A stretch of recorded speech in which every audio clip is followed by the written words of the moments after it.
News pala. Kahapon po, si Osh, nagsabi siya na tanggap na po siyang pumunta ng China. So, next year, by 2024 to 2025, doon po siya mag-study ng 1 year sa, sa Shanghai. Sa Shanghai po siya, yung university niya. Nakalimutan ko yung university niya. But doon po siya mag-aaral ng 1 year. Parang exchange student, no?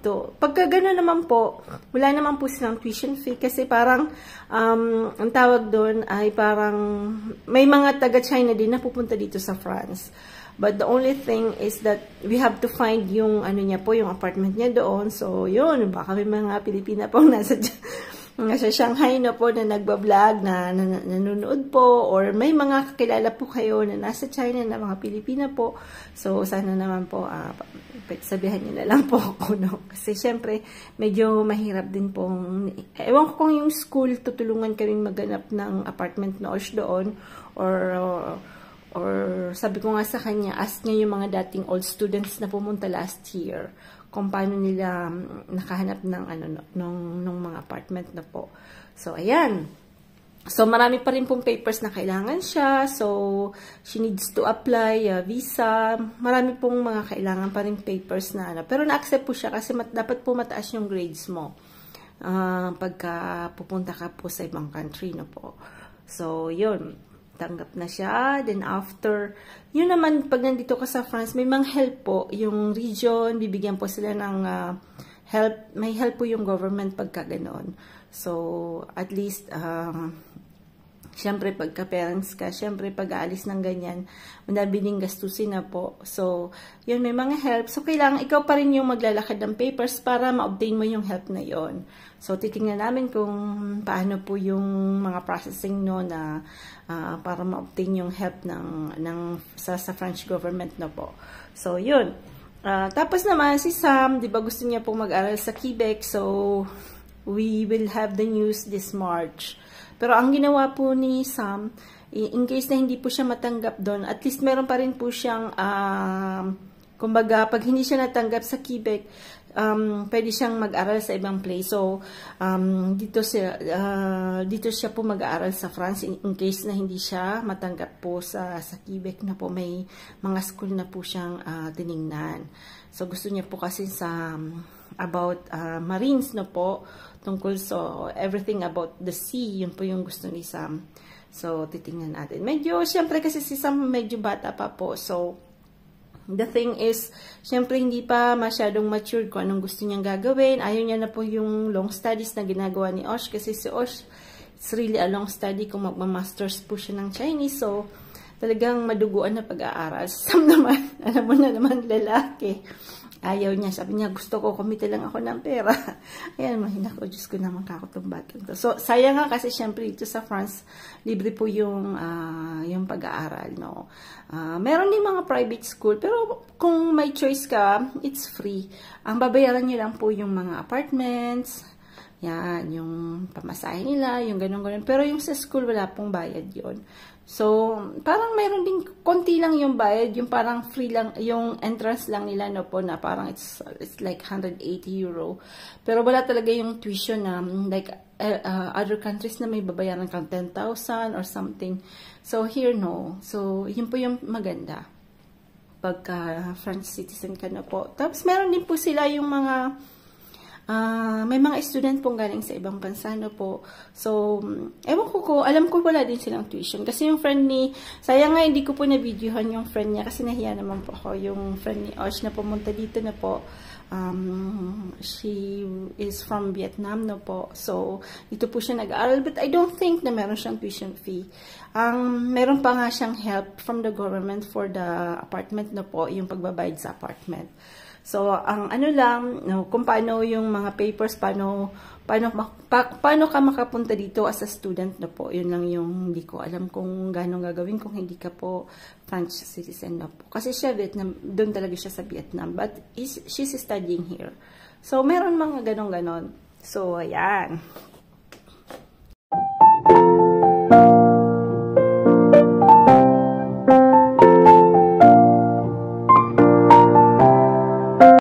umulan po ng malakas kahapon, pero nasa work po ako. Pero at least nabasa-basa po yung yung lupa, no po. So at least na maganda po sa ating pananim, no.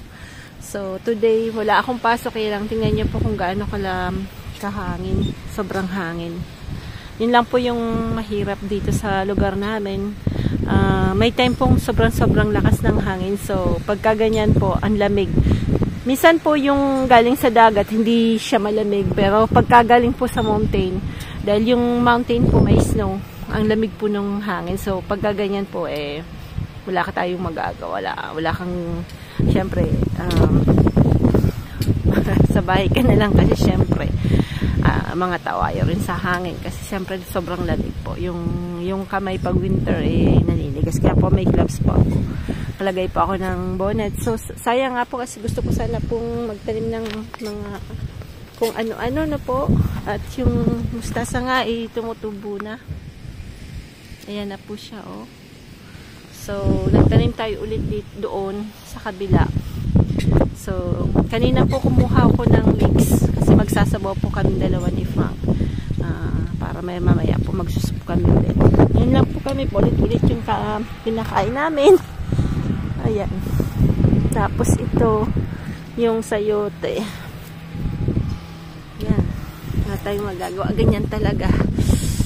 Gusto ko sana pong ayusin dito, no? Kasi marami pong yan. Tatanggalin ko sana yung mga ito. Kaya lang, ewan ko kung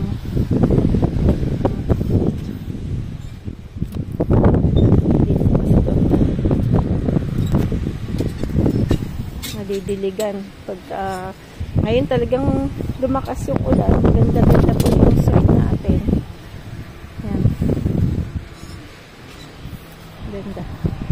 So, dito po natin tinanim yung mustasa ulit. Dito po sana aayusin ko dito today, kaya lang siyempre wala tayong magagawa pagka ganyan na masyadong mahangin, wala kang masyadong siguro sa bahay, sa loob ng bahay po mag-aayos ako ng mga anuhin ko, yung mga tawag nito, mga pang ko po, pang pag nagmamakina po ako, no, nagtatahi-tahi, yun, ayusin ko po sana. Siguro yun na lang gagawin ko today, pero sana nga magkaroon din ng medyo sun kasi may rain shower today. So tingnan natin po kung makakapag-ayos tayo ng garden. Po yung pag may halaman po kayo sa loob, tas marami pong parang dilaw-dilaw na kumakain sa po, no, sa kanilang dahon.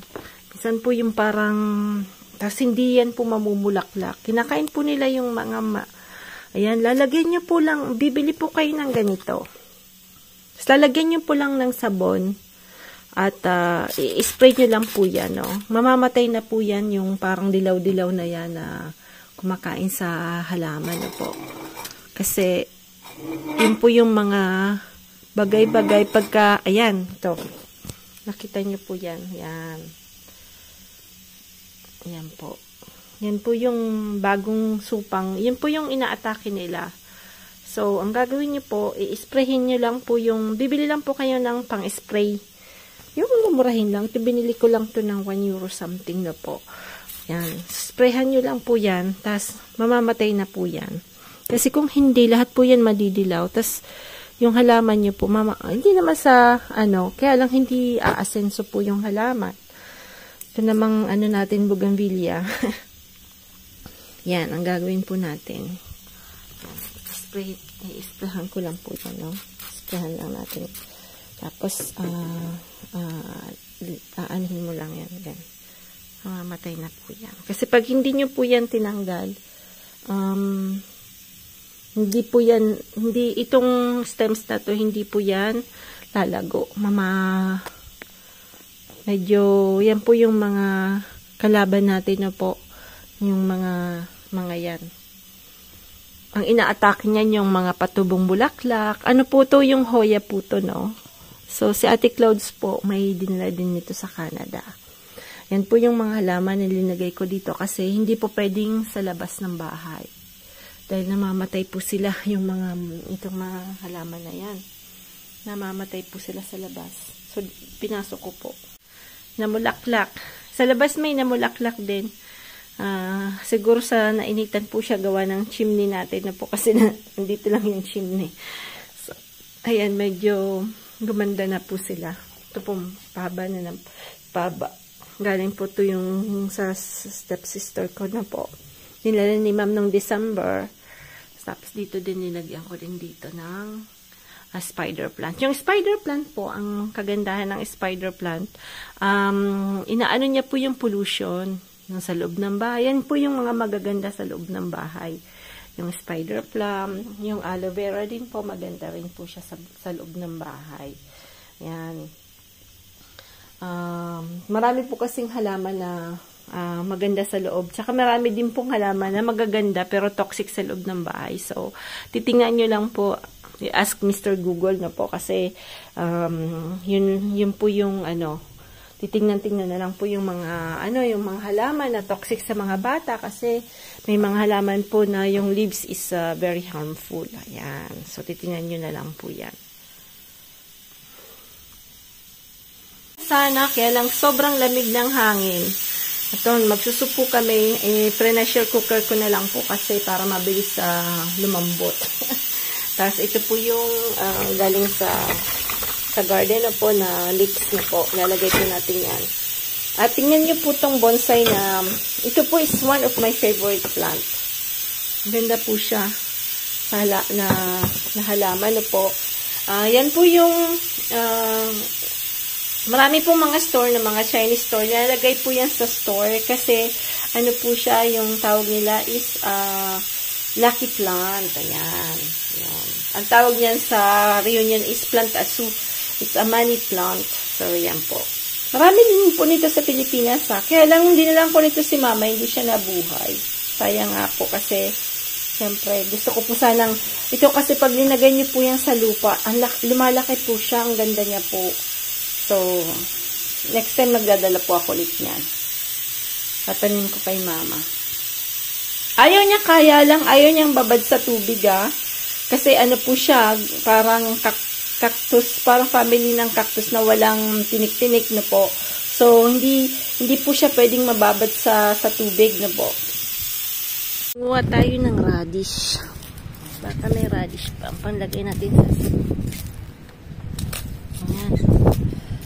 Kasi walang pang-lasa yung soup natin, no? So, ayan. Ito yung tinanim natin. Kaya lang magulang na siya. Pwede na rin yan. Diyos ko po. Baon na baon. Laki.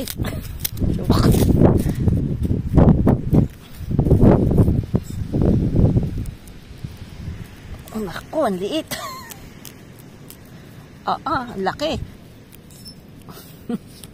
Liit. Naku ng pating.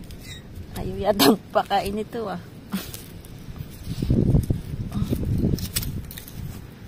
Ayaw magpakain Ayaw magpakain. Pukan sila dito Kuha tayo ng panghukay. Liliit. Hindi po lumaki kasi kulang sa dilig. Pero pwede na rin yan sa soup. Basta lang mayroon tayong pang soup. Diba nabubulok na.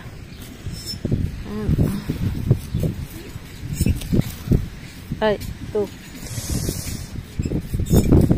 Bubuksan natin yung papakawalan natin yung manok. Yan. Pwede na yan. Yan. Baguhan sa pressure cooker na po. Ayan. Yung sa amin po, pwede mong yan. Bago nyo po bubuksan, dapat yung ano niya, mawala na po. Kasi biglang susulpak yan. Ayan na yung malalaki nating nakuha doon. Ayan. Pero malapit na pong tapos na ang winter, no? So, marami na po tayong matatanim-tanim. Sana nga. Yan po yung lalagay natin sa soup. Pwede nyo na po siyang buksan, no? So, yung sa amin po, pagbubuksan niya, gaganyan mo lang yan. Boom. Yan. Yan, dito. Touch mo lang po yan. Yan, tingnan niyo po. Tingnan natin kung malambot na. Ano lang pong kinagandahan ng pressure cooker kasi pag wala po kayong time na yan, bilis po siyang lumambot. Tapos ngayon, lalagyan na natin yung gulay. Yan. Yan po yung sabaw. Kasi sa sobrang lamig, masarap po talaga yung sabaw. Yan, lalagyan po natin ng maraming luya, no? Yan. Ako po hindi ko tinatanggal yung balat ng luya kasi nabasa ko po na maraming, ano po yan, antioxidant po siya yung balat. So, okay lang na wag mong tanggalin, no? Tapos, ito, kaya po yung hiwa dito ganyan, kasi minsan po sa garden, di ba, maputik. So, para makikita nyo po yung dahon kung wala na pong putik na po. So, titingnan nyo po yan. I-check nyo po yan na wala nang, ayan. Minsan, nilalagyan pa nila yan ng tali-tali. Pero ako, hindi ko na sila tinatali para free lang sila dyan. Diba po? Si Dad, tinatalian niya ni Dad. Sayang ng tali. Joke. Ako, hindi ko na yung tinatalian. Pwede parehas lang yan. Langoy-langoy sila dyan. Yan. Pinapalangoy-langoy ko lang yan dyan. Kaya lang, wala na akong sibuyas. Sobrang, hindi ako binila ng sibuyas, ha? Kunti na lang po yung sibuyas natin. Yan. Na to, kukulit. Ito po, tigparakayas. Nilalagyan ko pa naman po dito ng tulips, no? Sa may po yun mamumulaklak. Ay, Diyos ko, tigparakarayas baga. Ayan, naayos-ayos ko. Dahil itong mga manok, makukulit. Dito na naman. Kakayasin na naman dito. Tubo na pa naman po. Kaya lang, wala talagang... Wow, sobrang hangin. Oh. Tingnan niyo po kung gaano kalakas ang hangin dito. Ayan, sobrang hangin. Sobrang hangin. Diyan yung mga manok. Kala po nila ano sila? Tawag nito.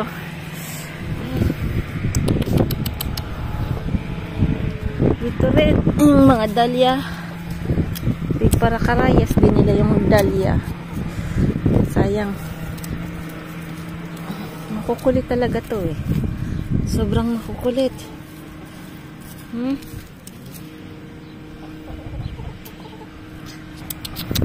Yan.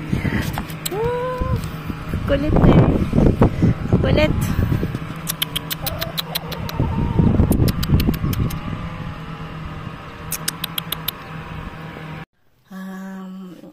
Ito po yung nabili ko nung last time, di ba? Yung excuse me po. Made of bamboo po. Very sturdy po siya, no? So, mabigat. Parang gaya sa atin na po. So, dito po medyo mahirap yan hanapin. Tapos, yung hoya po na transplant ko, dito ko po sila linagay malapit sa chimney, no? Tapos, ayan po yung mga old brushes na kino-collection ko po, no? Ewan ko lang, gusto ko lang siyang i-decoration. Ay. Sabi ko na nga ba, nakapraning na si Manay, Yan. Yan, pagka may sapatos ka pong malaki, pwede niyo pong pang-brush-brush yan, di ba? Yan. So, yan po yung mga old brushes. Na, pag nakikita ko pong mura lang, pinibili ko. Pero pag mahal, di ba? Kakaiba. Kakaibang brush. So, ginagamit ko minsan po pag naglilinis ako ng carpet, ng something-something. Yan po yung mga ibang kalokohan ni Manay Timmy. Yan. Ito. Ano nangyari dito? Kasi na-arrange po siya ng ganun. So, naging ano siya. Arrange natin. Lalagay natin sa ibang lalagyan dahil hindi po pwede dito. Yan. Tapos dun, yung mga collection ko na, yan po yung mga noong meters. Tsaka ito, dito po ito sa bahay. Nung binili namin yung bahay, may ganito po yung old na pangkat ng Very old po na pangkat ng branches. Pero nakakabili po ako niyan. Minsan, mura. Minsan, binibenta rin po na mahal. So, nung last time po na nakabili ako noon, murang-mura lang yung benta na nung mama, no? Kasi may magandang ayan, dami na kalikabok. Ito po, maganda siya, no? Very old. So, depende po talaga sa flea market na pupuntahan. So, may mga flea market na nagbebenta ng sobrang mahal. Tapos, meron naman pong mura lang. So, depende lang po talaga yung pagka napupuntahan yung flea market. Kaya parati po akong pumupunta pagka yung may time. Kasi, syempre, ko rin po yun, hilig ko rin po, no. Tapos, bumibili po ako ng mga lemon, ng mga ganyan. Yan din po yung mga bagay-bagay na na tumutubo sa mga bakura ng mga nandito. No? So, binibenta rin nila yan. Mura lang po. At ang difference po pag binili nyo sa supermarket, ang bilis mabulok. Pero pag binili nyo po sa ganon, yung talagang totoong wala pong treatment, wala pong yung mga chemical something. So, ang tingnan nyo po, tsaka ang bango po nung lemon. So, kaya po, isa pa sa mga reason ba't mahilig po ako sa flea market. Ngayong malapit na pong mag-summer, malamang marami. So, every Sunday po yun, tsaka Saturday, yun. Tsaka mga holidays, ayan. Yan po yung mga season ng pag-flea market. So, ngayon wala po akong pasok, naiinip akong medyo. So, ayan, dito sa labas kasi sa labas po masyadong mahangin. Tapos, dito naman po sa loob, marami naman pong gagawin na ayus-ayusin na po. So, ayan lang yung mga bagay-bagay na kinahihiligan ko. Tapos, mga kung ano-ano pa. Ayan din, mga ganito din kinahihiligan ko. Yung lalagyan ng old na bukas-bukas na ganyan. Yan din yung mga kinakahiligan ko. Yan. Lalagyan ng jewelry. Ay, Diyos ko, Miyo. Ay, talaga. Kanya-kanyang hilig lang yan.